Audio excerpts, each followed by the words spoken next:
सिद्धेभ्यः। ओम नमः सिद्धेभ्यः।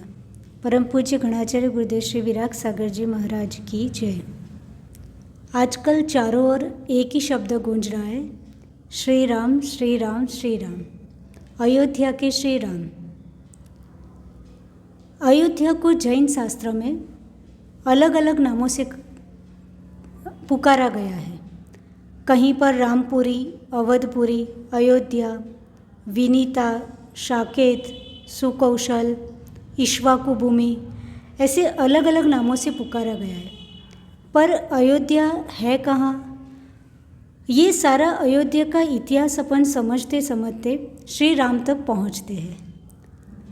अयोध्या जम्बूद्वीप के भरत क्षेत्र के आर्यखंड में एक बहुत सुंदर नगरी है और इस नगरी में उत्सर्पिणी अवसर्पिणी ये दोनों काल के लगभग सुषमा दुष्मा ये आदि जो 6 काल होते हैं उसमें पास्ट में अनंत 24 हो गई, फ्यूचर में भी अनंत 24 होगी।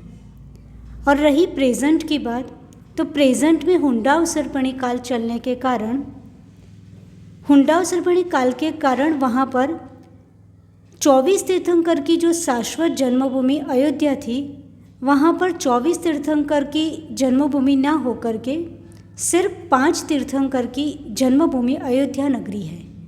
पहले आदिनाथ भगवान ने उनका गर्भ, जन्म और तप 3 कल्याणक अयोध्या नगरी में हुए हैं। दूसरे अजितनाथ भगवान है, उनके गर्भ, जन्म, तप और ज्ञान ये 4 कल्याणक अयोध्या नगरी में हुए हैं।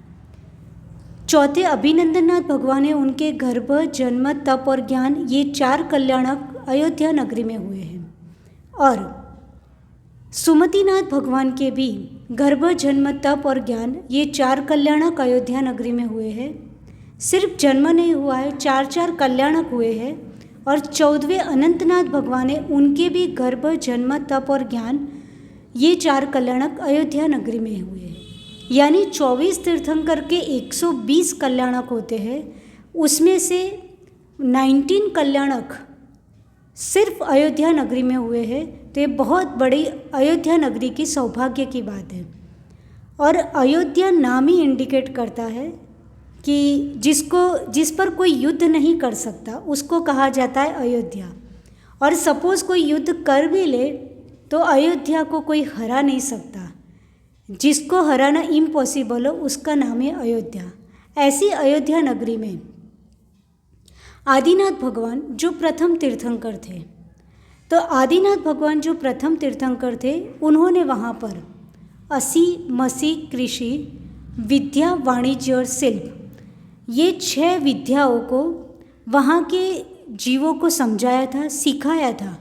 और क्षत्रिय, वैश्य और क्षूद्र ये 3 वर्णों की स्थापना करके कर्मभूमि सृष्टि को उसी अयोध्या नगरी में जन्म दिया था। इसलिए अयोध्या नगरी बहुत प्राचीन से ही जैन संस्कृति से भी बहुत अच्छी तरह से जुड़ी हुई है। अयोध्या में ही आदिनाथ भगवान के पुत्र अनंतवीर्य और बाहुबली जो इस अवसर्पिणी काल में सबसे प्रथम और द्वितीय नंबर पे मोक्ष गए थे, उनका जन्म भी अयोध्या में ही हुआ था। आदिनाथ भगवान के पुत्र भरत चक्रवर्ती, जिनके नाम से इस देश का नाम भारत पड़ा था, उनका जन्म अयोध्या में हुआ। और उन्होंने, भरत चक्रवर्ती ने पूरे 6 खंड को जीता, 6 खंड पे राज्य किया। और 6 खंड पे राज्य करने के बाद उनकी जो राजधानी थी वो भी अयोध्या ही थी। अजितनाथ भगवान के बाद सगर चक्रवर्ती हुए, जो 12 चक्रवर्तियों में सेकंड नंबर पे थे। सगर चक्रवर्ती ने भी 6 खंड पे राज्य किया और उनकी राज्य की कैपिटल भी अयोध्या नगरी थी। सगर चक्रवर्ती ने राज्य करने के बाद दीक्षा ली और उनके 60,000 पुत्र थे, उनके साथ वो मोक्ष को प्राप्त हुए थे। तो ऐसे महापुरुष इस अयोध्या नगरी में जन्म लिए थे। भरत चक्रवर्ती थे, उनका पुत्र था जिनका नाम था अर्क कीर्ति। भरत चक्रवर्ती ने ब्राह्मण वंश की स्थापना की थी, ब्राह्मण वर्ण की स्थापना की थी। और जो अर्क कीर्ति था, उन्होंने इक्ष्वाकु वंश की स्थापना की थी, जिसका नाम बाद में पड़ा सूर्यवंश। और उसी सूर्यवंश में भरत चक्रवर्ती के बाद लगभग 14 लाख राजा हुए और उन्होंने अपना राज्य अपने पुत्रों को सौंप करके बाद में मोक्ष प्राप्त किया दीक्षा लेकर के। तो ऐसे उज्जवल जो सूर्यवंश था, उसमें बाद में जैन रामायण के अनुसार मुनि सुव्रत भगवान के शासन काल में दशरथ राजा के घर उसी अयोध्या नगरी में श्री रामचंद्र, मर्यादा पुरुषोत्तम श्री रामचंद्र का जन्म हुआ।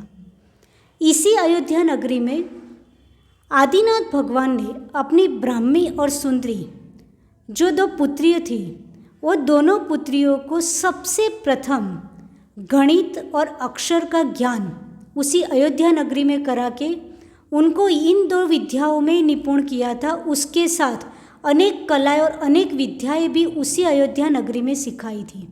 और बाद में इन्होंने भी भगवान के समूह शरण में आर्य का व्रत ग्रहण करके अपने जीवन का उद्धार किया था। इस अयोध्या नगरी में अनेकानेक महापुरुष हुए। उसके बाद जब श्री रामचंद्र का वहाँ जन्म हुआ उस अयोध्या नगरी में, रामचंद्र एक ऐसा व्यक्तित्व है, एक ऐसे महापुरुष है जिनको सिर्फ हिंदू संस्कृति नहीं, भारत की लगभग तमाम संस्कृति बहुत आदर के साथ, श्रद्धा के साथ मानती है। जैन संस्कृति में भी श्री रामचंद्र को तद्भव मोक्षगामी जीव कहा है। और 63 साल का पुरुष में 8वें बलभद्र रहे और रामचंद्र जी। उन्होंने अपने जीवन को इतने अच्छी तरह से जिया कि वो सभी के लिए आदर्श है। और उनके जीवन का चरित्र जैन संस्कृति में पद्म पुराण नाम के ग्रंथ से जाना जाता है। राम को जैन संस्कृति में पद्म बोला जाता है, पद्म राजा। और वो पद्म राजा के नाम से वो ग्रंथ का नाम आचार्य रविशरण महाराज ने पद्म पुराण रखा। उनका पूरा जीवन चरित्र उस ग्रंथ से जैन संस्कृति में भी पढ़ने में आता है। Not only Padma Purana but बहुत सारे ग्रंथ ऐसे जैसे तिलोय पन्नती जी, त्रिलोक सार जी ग्रंथ, महापुराण आदि अनेक ग्रंथों में रामचंद्र के जीवन के बारे में बताया गया है कि उनकी आयु कितनी थी, उनके शरीर की ऊंचाई कितनी थी। बहुत अच्छे से उनके जीवन के बारे में डिफाइन किया गया है। उनके शरीर की ऊंचाई 16 धनुष थी और उनकी एज 17,000 ईयर्स थी। ऐसा उज्जवल जीवन उनका। और रामचंद्र ही नहीं, जो सीता जी थे, सती सीता, उन्होंने भी उसी अयोध्या नगरी में अपने शील के प्रभाव से अग्नि को सरोवर बनाया था। तो उस अयोध्या नगरी की वो पावन भूमि, जहाँ अनेक अनेक शाश्वत जन्मभूमि, जहाँ पे हुंडावसर्पणी काल को छोड़कर अनंत 24 वहाँ ही जन्म लेती है, उस शाश्वत भूमि पर अनेक चक्रवर्तियों ने जन्म लिया। श्री रामचंद्र जैसे बलभद्र महापुरुष 63 साल का पुरुषों ने भी में से बलभद्रों ने भी वहाँ जन्म लिया और उस पावन भूमि को और पावन किया। अनंत कुमारी अनंतमती करके हुए जैनिज़्म में आता है। उन्होंने भी उसी अयोध्या में दीक्षा धारण करके अपने जीवन का कल्याण किया था। सीता ने भी पृथ्वीमती आरिका से दीक्षा लेकर बाद में 16 स्वर्ग में प्रति इंद्र बने थे। इस प्रकार वो अयोध्या नगरी सही में बहुत पावन है। काल के गाल में धीरे धीरे मुगल सम्राटों का आक्रमण रहा और काल के गाल में पूरी संस्कृतियाँ ध्वंस होने लगी। अनेक राम मंदिर, जैन मंदिर सब ध्वंस हो गए और उसके कारण बहुत संस्कृति का ह्रास होने के कारण संस्कृतियाँ मिटने जैसी हो गई थी। ये जो अभी आजकल राम मंदिर निर्माण और जो सब चल रहा है, उससे पूरी भारत की तमाम संस्कृतियाँ हर्षित है। इसलिए हर्षित है कि जो संस्कृति का ह्रास हुआ था वो फिर से पुनर्जीवित हो रही है, उसका कार्य शुरू हो रहा है। इसलिए सभी में बहुत अत्यंत खुशी है। ऐसे वितरागी श्री सर्वज्ञ राम प्रभु के चरणों में हम सादर नमन करते हैं और हमेशा ऐसे महापुरुषों का जीवन और ऐसी पावन अयोध्या नगरी हमारे जीवन में ज्ञान, ध्यान और संयम में आगे बढ़ाए, ऐसा आशीष प्राप्त करते हुए जय बोलिए गणाचार्य गुरुदेव श्री विराग सागर जी महाराज की।